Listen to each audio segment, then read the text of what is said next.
우리 이번에는 그 유가증권을 취득해서 기말에 평가하고 처분하는 거 전에 단기매매 증권으로 했었죠.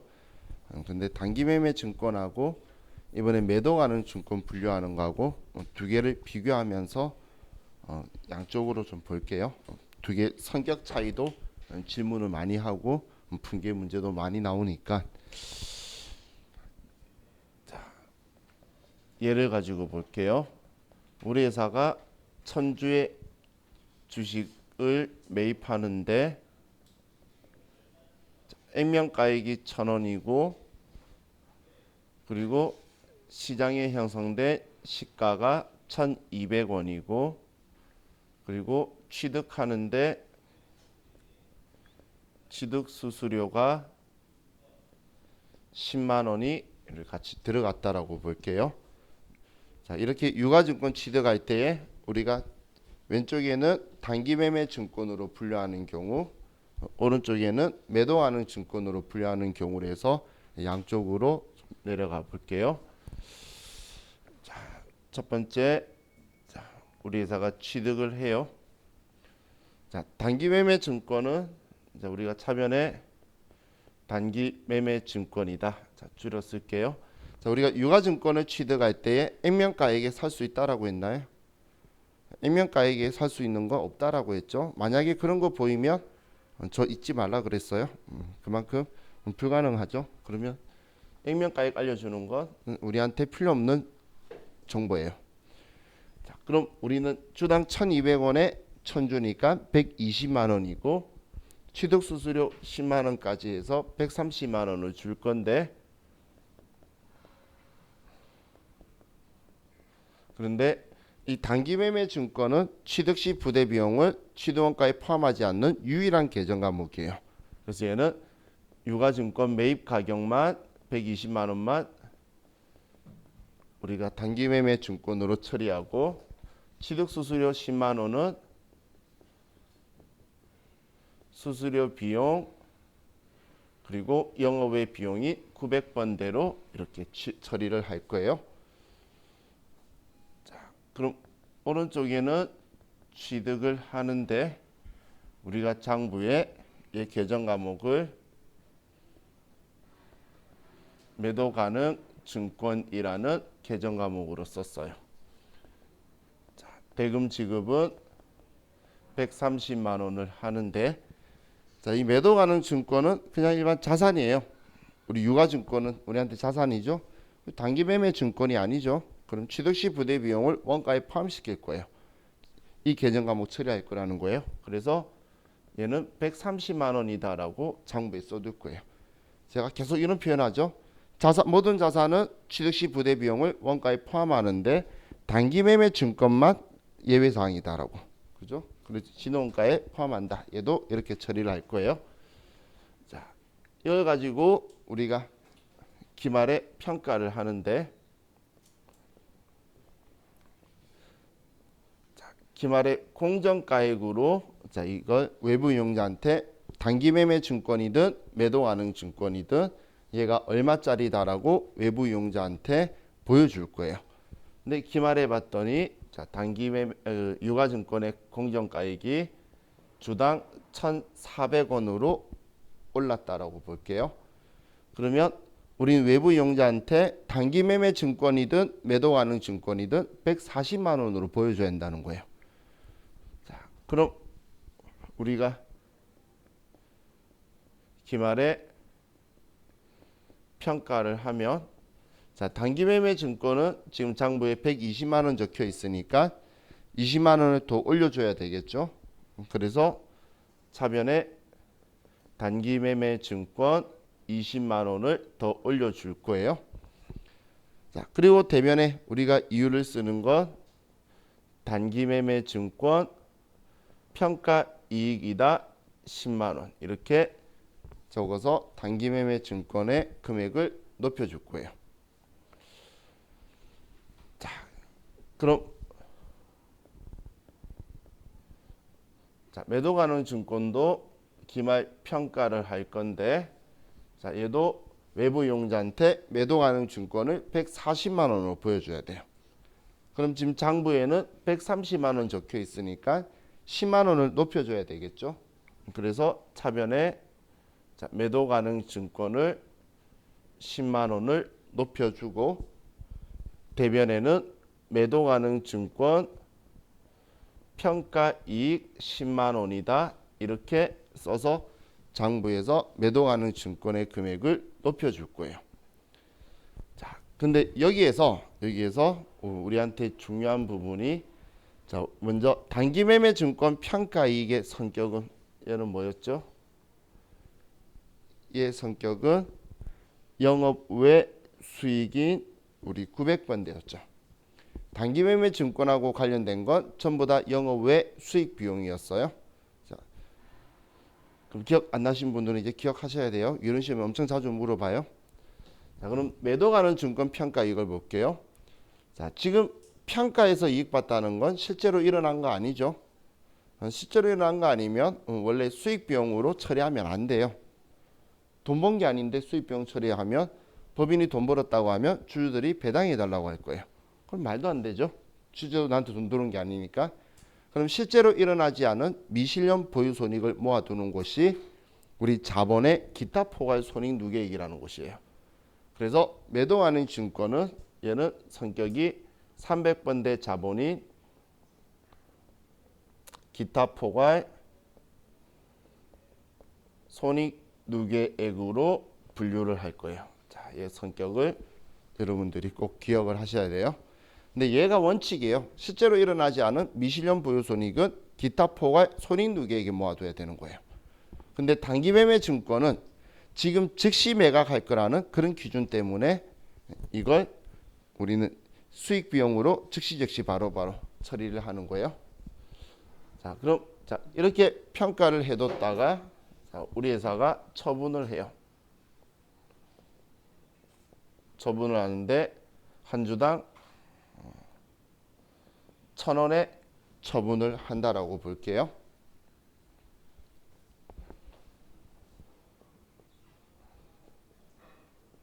자, 그럼 우리가 처분을 하게 되면 장부에 있는 모든 기록을 다 지워라 그랬죠.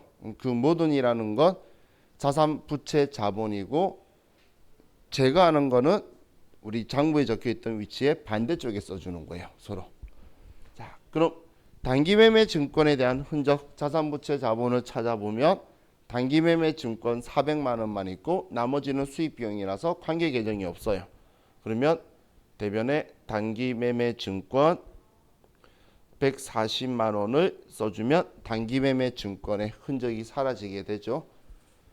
그리고 처분한 금액이 주당 1,000원이니까 100만 원을 받아요.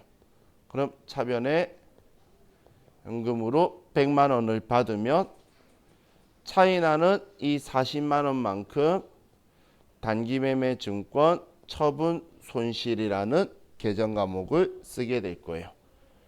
이 단기 매매 증권 처분 손실은 얘는 특이한 애가 아니고 실제 손해 본 거니까 영업 외 비용으로 처리를 해줄 거예요. 자, 그럼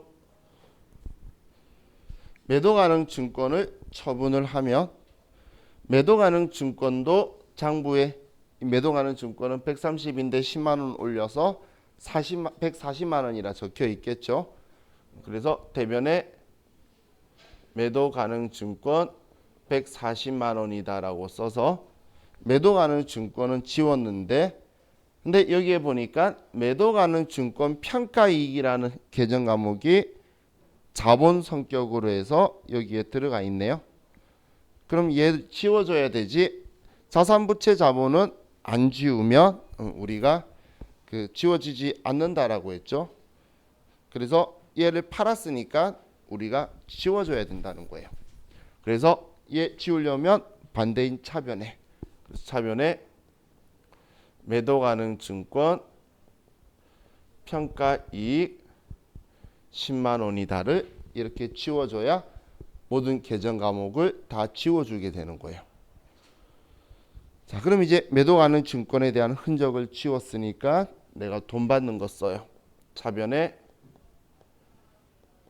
100만 원에 얘를 샀다. 받았다. 그럼 우리 차이 나는 금액 30만 원은 매도 가능 증권 처분 손실이라는 계정 과목을 쓸 거예요.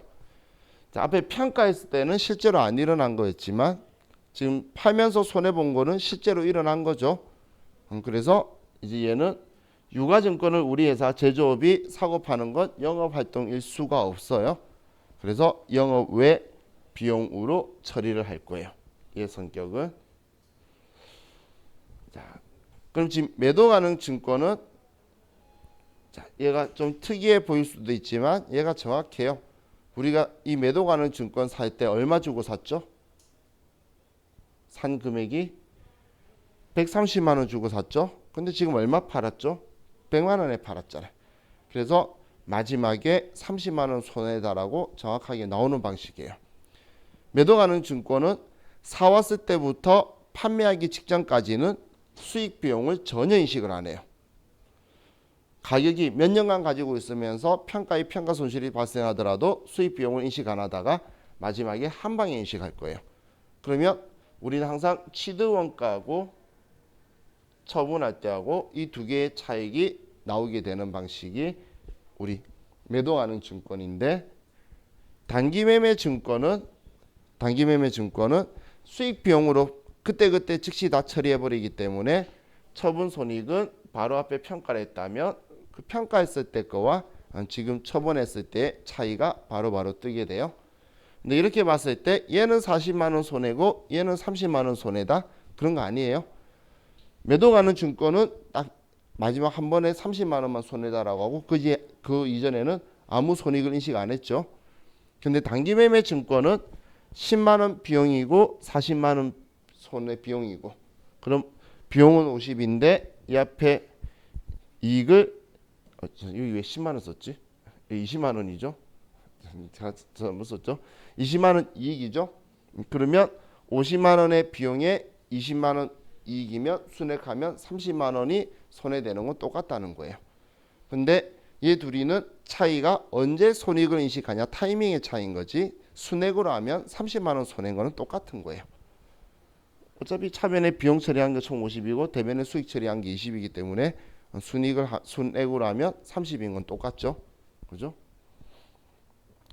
자, 그래서 우리가 회계 1급 목적으로는 이 분계를 알아야 되고, 실기에서 세무 2급 목적으로는 이 분계를 알아야 되고, 이론 목적으로는 얘 성격, 그리고 얘 성격을 알아야 돼요. 그럼 지금 여기에서만 봤을 때는 지금 단기 매매 증권 평가이익 평가 손실, 단기 매매 증권 처분이익 처분 손실, 매도 가능 증권 처분이익 처분 손실은 영업 외 수익 비용이에요. 그렇기 때문에 얘네들이 다 900번대인데 매도 가능 증권 평가이익 평가 손실만 기타 포괄 손익 누계액을 쓸 거니까 여기에서 표면적으로 봤을 때는 얘가 특이한 애처럼 보이죠. 실질적으로는 얘가 이상한 애인데 실제 안 일어났는데 수익 비용 처리했잖아. 하지만 분류상으로 봤을 때는 지금 얘만 특이하니까 매도 가능 증권 평가이익 평가 손실은 자본인 기타 포괄 손익 누계액을 쓰고 있다라는 거 알고 있는지를 여러분한테 물어볼 거예요. 그래서 이 평가하는 것들이 실제로 안 일어난 거죠. 그래서 이걸 우리는 미실현 보유 손익이라는 표현을 우리 쓰게 될 거예요. 잠시만요.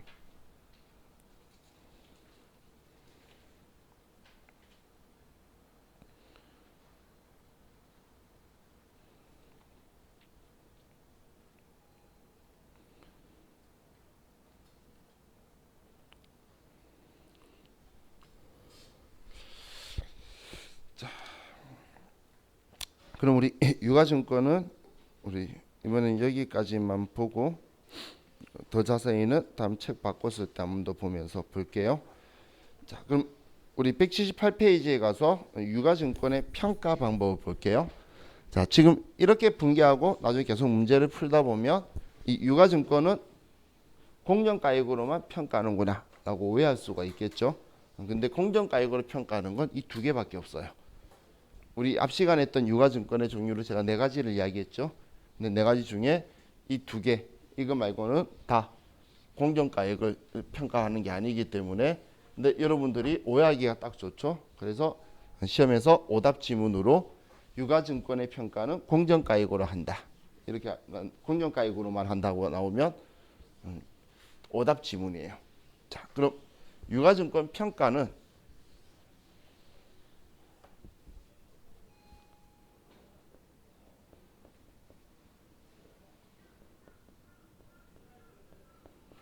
평가는 단기매매 증권은 공정가액법을 써요. 근데 매도 가능 증권은 시장성이 있는 경우에는 원칙적으로 공정가액법을 사용하는데, 시장성이 없는 경우에는 취득 원가 그대로 두는 원가법을 써요. 시장성이 없기 때문에 우리가 얼마의 가치로 외부 이용자한테 보여줘야 되는지 알 수가 없죠. 자, 그리고 지분법 적용 투자 주식은 지분율법이라는 걸 사용을 하고,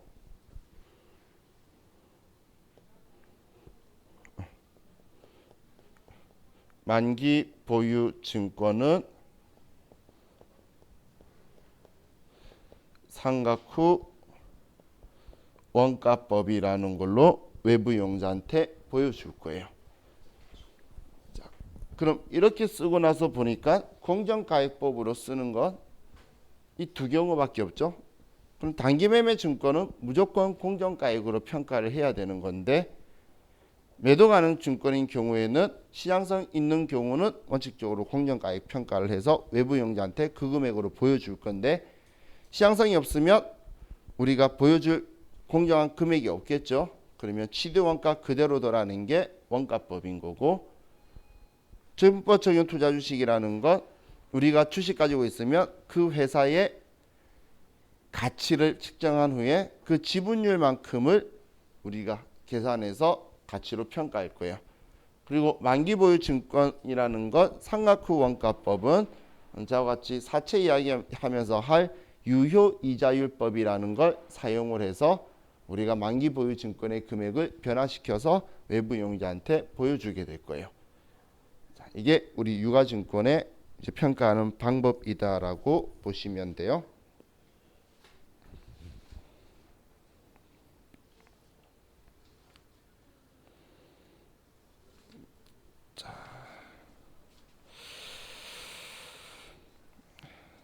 그럼 이제 우리 189페이지에 유형 자산으로 가봅시다. 이제 유형 자산으로.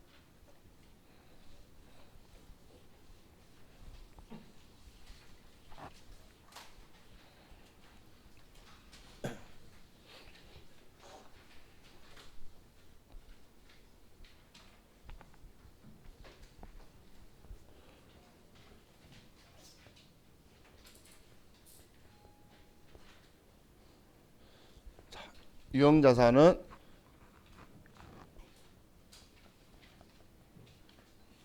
영업 활동에 사용할 목적으로 보유하는 내구성 있는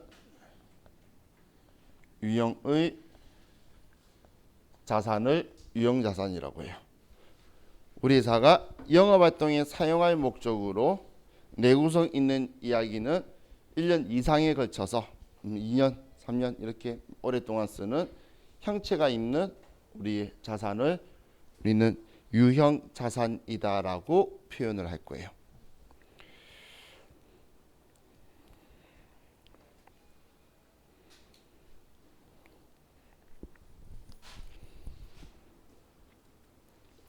계정 과목에서 유형 자산의 종류를 좀 보면 첫 번째 토지라고 적혀 있죠.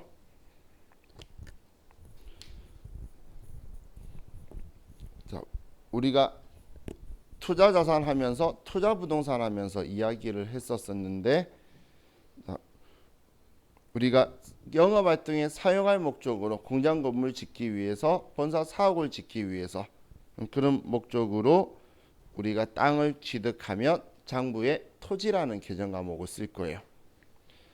자, 그리고 우리가 건물을 샀는데 우리 본사 사옥 쓴다든지 공장 건물 쓴다든지 창고 건물로 쓴다든지 그러면 건물이라는 계정 과목을 쓸 거예요. 또 우리 그 굴뚝이라든지 교량, 우리 구름다리 그런 것들 있죠. 그런 것들을 구축물이라고 하는데, 자, 그럼 우리 주차장은 건물일까요? 토지일까요? 주차장은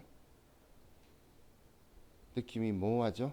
건물이라고 하기엔 좀 그렇고 토지라고 하기에는 뭔가 또 어설프고, 그죠? 그런 게 구축물이에요. 그래서 시험에서 우리가 이 구축물이라는 계정 과목을 쓴 적이 있는 거는 주차장 따위 같은 걸 이야기하면서 구축물이라는 계정 과목을 쓴 적이 있어요. 자, 그리고 기계장치라는 계정 과목은 우리가 그 제조업을 하는 회사에서는 생산 목적으로 보유하는 거기 때문에 기계장치는 일단 생산 목적이라서 공장하고 전부 다 연관지어서 이야기할 거예요.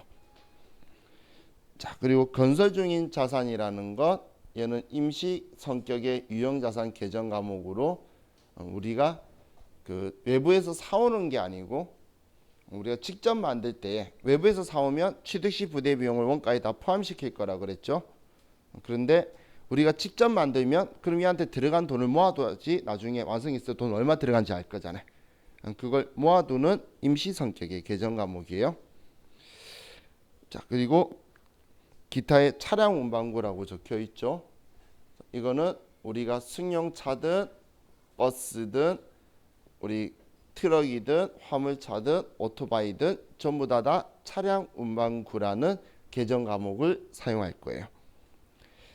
자, 그리고 비품, 우리 영업 활동에 사용할 목적으로 컴퓨터를 샀다, 에어컨을 샀다, 우리 사무실에도 에어컨 샀다, 책상을 샀다, 이런 것들을 비품이다라고 계정 과목을 쓸 거예요.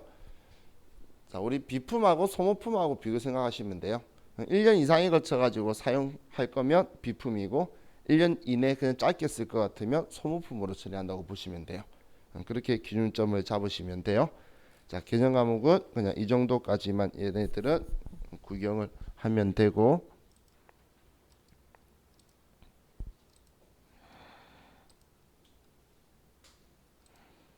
자, 그럼 이제 다음 페이지 190페이지에 유형자산의 취득원가라는 걸 볼게요.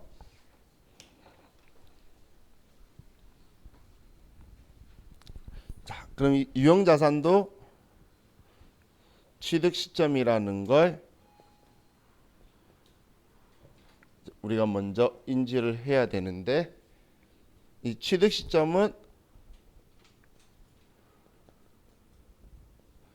영업 활동에 사용 가능한 장소나 상태에 도달하는 시점을 우리는 취득 시점이라고 할 거고, 이 취득 시점 이전에 들어간 거는 취득 원가에 포함을 할 거고, 한마디로 유형 자산 계정 과목으로 사용을 할 건데, 취득 시점 이후에 들어간 거는 비용으로 처리하는 경우가 있고 자산으로 처리하는 경우가 있어요. 이 비용 처리하는 걸 이제 나중에 공부할 수익적 지출이라고 할 거고, 자산으로 처리하는 걸 자본적 지출이라는 표현을 쓰게 될 거예요. 자, 그래서 이제 취득 시점에서 우리 재고자산 때하고 차이가 두 가지가, 재고자산은 그 장소에 오면 끝인데 유형자산은 이 장소에 왔다고 끝이 아니고 장소에 와서 우리가 원하는 영업활동에 쓸 수 있는 상태가 될 때까지 우리는 취득 시점이 더 길다는 이야기예요. 그리고 이 취득 시점 이후에 들어가는 돈은 전부 다 비용 처리하는 게 아니라 자산, 유형자산 계정 과목으로 처리하는 지출도 있고 비용으로 처리하는 지출도 있기 때문에, 자, 여기에서는 조금 앞에 재고자산 때하고는 차이가 발생을 하게 되죠. 자, 그럼 우리는 취득원가를 구성하는 또 예를 보면, 자, 첫 번째는 당연히 유형자산의 금액은 당연히 취득원가가 될 거고, 자, 그럼 우리가 이걸 구입하는 구입 운반비나 운송보험도 취득원가에 포함이 될 거예요. 자, 그리고 우리가 도착해서 하역비라든지 그리고 우리 회사에 설치를 한다면 설치비들도 취득원가에 포함이 될 거예요. 또 등기하는 자산이라면 취득세 같은 경우도 우리의 취득원가에 포함하게 될 거고, 취득세를 납부를 한다면 우리는 불가피하게 매입하는 유가증권이 있어요. 그럼 이 유가증권 때문에 손해보는 돈, 이 손실액도 우리는 취득원가에, 취득세를 납부하는 자산을 사면 지역개발 채권을 강제로 매입을 시켜요. 그럼 그것 때문에 내가 손해보는 돈이 발생을 하게 될 거예요. 그럼 얘도 지금 이 유형자산을 안 샀다면 들어가지 않을 거란 이야기예요. 또 우리 기계장치를 샀다면 기계장치에 시운전비 있죠. 시운전할 때 휘발유 들어가든지 이런 것들도 전부 다 취득원가에 포함을 할 거고, 건물, 우리 땅의 경우에는 우리가 땅만 필요한데 쓸모없는 그 건물이 있을 수가 있겠죠. 그러면 토지 구입 시 철거할 건물 가격도 취득원가에 포함할 거고, 그러면 이 건물을 철거하는 철거비도 우리는 취득원가에 포함할 거고, 그리고 땅 같은 경우에는 토지 정지 비용, 집안 평탄화 작업, 그리고 우리 취득세만 쓰는데 이게 중개수수료, 취득할 때 들어간 취득 중개수수료, 지금 이런 것들이 전부 다 우리는 취득원가에 포함시킬 거라는 거예요. 자, 그럼 우리 재고자산 썼을 때하고 제일 큰 차이 부분들이 지금 이런 부분들이 좀 차이가 크죠. 이게 우리한테 도착한 게 아니고 사용이, 영업활동에 사용이 가능한 상태나 장소까지 들어간 돈도 전부 다 취득원가에 포함할 거라는 거예요. 이 돈이 토지에 들어갔으면 토지다, 건물에 들어갔으면 건물이다, 기계장치에 돈이 들어갔으면 기계장치다라고 쓸 거란 이야기예요. 전부 다. 예를 들어서 전에 세무이급 기출 문제에서 기계장치에 시운전하는데 휘발유가 50만 원치 들어간 거예요. 그 문제 나왔을 때 제가 시험 볼 때 엄청 슬펐어요. 왜냐면 시험 본 날에 세무이급이니까 끝났을 때 제가 학원에 있어요. 갑자기 끝나고 시험지를 들고 오면서 저한테 선생님 휘발유 계정 과목이 뭐예요? 그러길래 제가 너 집에 가 그랬어요. 휘발유 계정 과목이 뭔지 제가 어떻게 알아? 이 휘발유를 어디에 쓰냐에 따라서 얘를 자동차에 넣냐 지금처럼 기계장치에 시운전비에 집어넣냐. 이걸 제가 상황을 봐야 된다라고 했죠. 개정 과목은. 휘발유가 개정 과목이 뭐냐? 그건 몰라요. 그 누구도 알 수 없어요. 이걸 어디에 쓰냐에 따라서 가는 거기 때문에. 그래서 그때는 이거였어요. 기계장치의 시운전비. 그러면 기계장치라고 써야 되는 문제였는데 걔가 참 제 마음이 아프도록 그런 표현을 썼었어요. 그래서 지금 제가 쓴 게 대변에 돈이 나가는 거잖아요. 사관 돈 지출하는 거죠. 그럼 차변에 취득한 자산의 유형자산 계정 과목으로 쓴다는 거예요. 기계장치다, 건물이다, 토지다, 우리 뭐 차량 운반구다 이렇게 전부 다 쓸 요소들이에요. 얘는 다 볼 거예요. 어떻게 쓰는지를. 그래서 자 이런 식으로 많이 우리는 구성을 하고 있다라고 보시면 돼요. 그럼 재고자산보다는 확실히 범위적으로는 사용 가능해야 되니까 범위가 넓죠. 이렇게까지만 좀 생각을 하시면 돼요. 자, 그럼 지금 제가 이렇게 적은 거는 우리가 외부에서 구입하는 거죠. 그럼 우리 회사가 직접 이걸 만들 수도 있어요. 우리 회사가 만들 수도 있고 도급해 줄 수도 있는데 외부 구입하면 자산 인식 요건을 완벽하게 충족하기 때문에 그냥 차변에 건물이다 기계장치다라고 바로바로 쓰는데 우리가 어느 회사에 우리 공장 건물을 지어 달라고 하든지 우리 회사에 필요한 기계 플랜트를 만들어 달라고 의뢰를 하죠.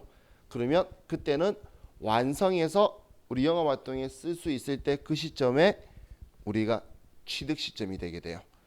그럼 우리가 지금 외부에서 구입한 것도 취득원가를 구성하니까 그럼 직접 만들어도 이 돈들을 우리 마지막 완성했을 때의 취득원가를 구성해야 되겠죠. 그래서 자 이번에는 우리가 직접 자가 건설하는 걸 볼게요. 자 우리 교재의 192페이지 이야기예요.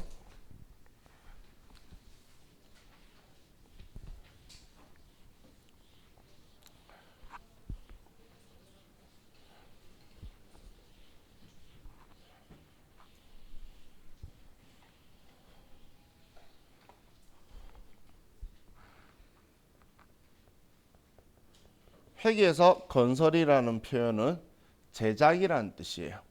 제작. 마치 건설하면 건물만 느낌이 있으시죠? 근데 건설이라는 것 제작이라는 뜻의 의미라고 보시면 돼요.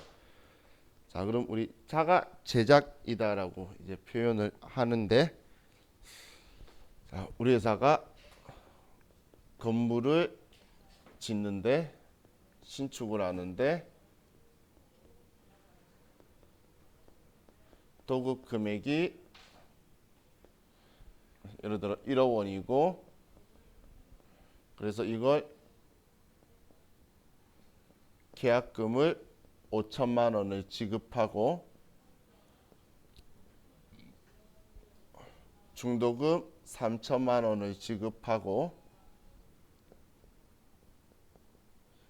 완공 시 잔금 2천만 원을 지급한다라고 볼게요. 자, 1억에 건물 지어 달라고 했는데 그런데 이제 우리가 계약금하고 이렇게 어떻게 주겠다고 이렇게 표현한 거예요. 얘가 중간 지급 조건부 조건이라고 표현을 해요. 언제 계약금 주고 언제 중도금 주고 이걸 중간 지급 조건부라고 하는데 자 그럼 자 이렇게 하고 우리가 먼저 건물 지어 달라고 하면서 계약금을 지급을 해요. 자, 첫 번째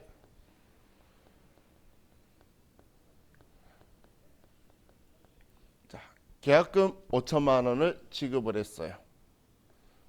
대변에 5천만 원을 주고 자, 그럼 우리 계약금 줬을 때 차변에 계정하면 뭐 써야 되죠 원래? 우리가 상품을 사기 위해서 계약금 줬어요. 그럼 차변에 뭐라 쓰죠? 그렇죠. 미리 준 돈이라는 선급금이라고 쓰죠. 자, 우리가 재고자산에 대해서 계약금 주고받을 때는 선급금이라고 쓰는데 근데 지금 우리 유형자산을 취득하기 위해서 들어간 돈이죠. 그때는 이 계약금은 선급금이라고 처리하지 않고 이 돈을 한 계정 과목에 다 모아둬야 되기 때문에 이때는 건설 중인 자산이라는 계정 과목으로 자, 이걸 사용을 할 거예요. 그럼 우리 유형자산 계정 과목 앞에 볼 때 봤던 건설 중인 자산이 있죠. 자, 이렇게 얘로 처리를 해둘 거라는 거예요. 자, 그럼 우리가 중도금을 지급을 해요. 자, 중도금 3천만 원 지급하는데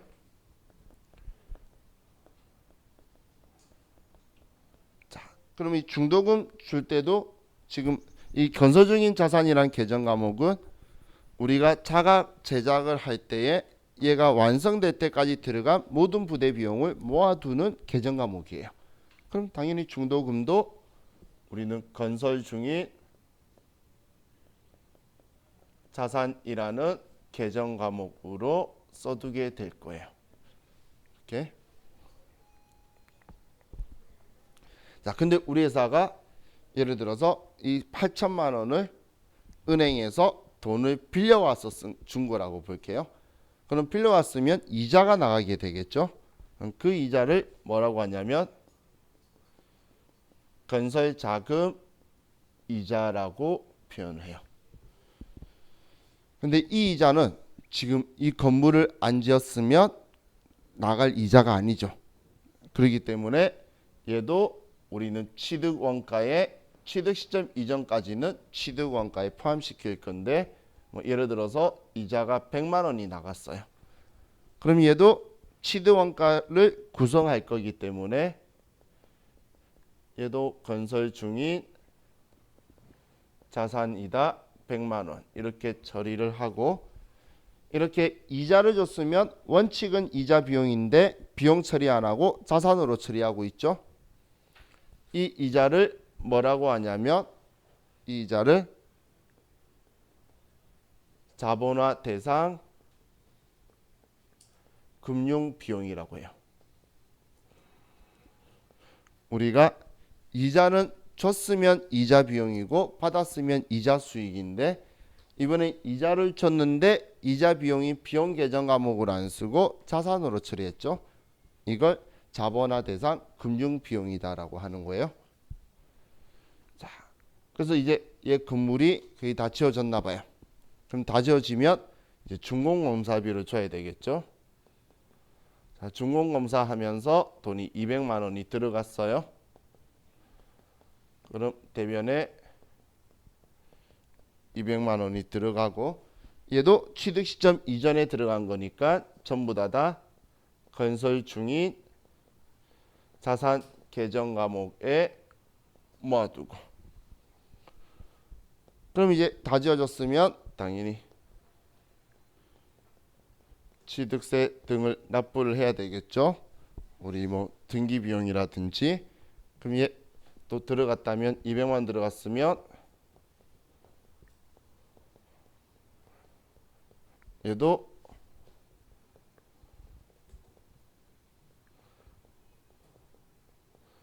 건설 중인 자산이다. 이렇게 처리했다가 이제 완공을 했어요. 그럼 다 만들었으면 이때가 이제 이 건물의 취득 시점이에요. 차변에 건물이라고 우리 장부에 기록하는 게 취득이라고 그랬죠. 그래서 이때가 취득 시점이 될 거고 그럼 취득 금액을 어떻게 산정하냐면 자 일단 우리 완공하면 잔금 2천만 원 주기로 했어요. 대변에 2천만 원을 지급을 하고 그리고 지금까지 이 건물을 취득하기 전까지 들어간 모든 부대 비용을 건설 중인 자산이라는 계정 과목에 다 모아뒀죠. 그리고 얘는 유형자산으로 분류되는 계정 과목이기 때문에 우리가 안 지우면 계속 장부에 있는 거예요. 그럼 지금까지 줬던 게 총 8,500만 원이 있죠. 그래서 이 금액만큼을 지금 얘네들을 전부 다 모아서 대변에 건설 중인 자산 8,500만 원이다라고 이제 지워줄 거예요. 지금까지 돈 줄 때는 지급할 때는 건설 중인 자산이라 써뒀다가 이제 완공되면 이제 얘를 지우면서 취득 원가를 구성할 거라는 거예요. 그럼 얘 건물의 취득 원가는 1억 500만 원이다라고 이렇게 처리가 될 거예요.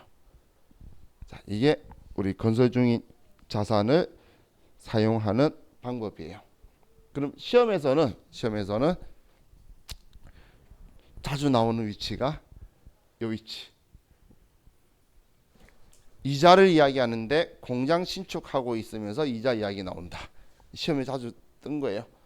혹은 이자 이야기하는데 자본화 대상이라는 말이 나오면 이자가 왜 자본이지? 하고 체크를 센스 있게 찾으셔서 건설 중인 자산이라는 계정 과목을 물어보려고 하는구나. 이 계정 과목은 회계에서 특례를 주고 있는 계정 과목이기 때문에 그래서 매우 좋아요. 왜냐면 원칙은 이자 비용 써야 되는데 세법이 강력하게 건설 중인 자산을 원하기 때문에 그래서 자본화 대상 금융 비용은 허용해주고 있어요. 자, 그리고 뭐 나중에 여러분들이 또 공부하시면 이것도 자주 나와요. 근데 메인 매출 전표에서 볼 거예요. 자, 이렇게 하면 우리 192페이지에 있는 우리 취득 부분에 대한 이야기는 했고, 자 이제 193페이지에 자본적 지출, 수익적 지출이 있는데, 자 이거는 우리 좀 쉬었다 갑시다. 좀 쉬었다 할게요.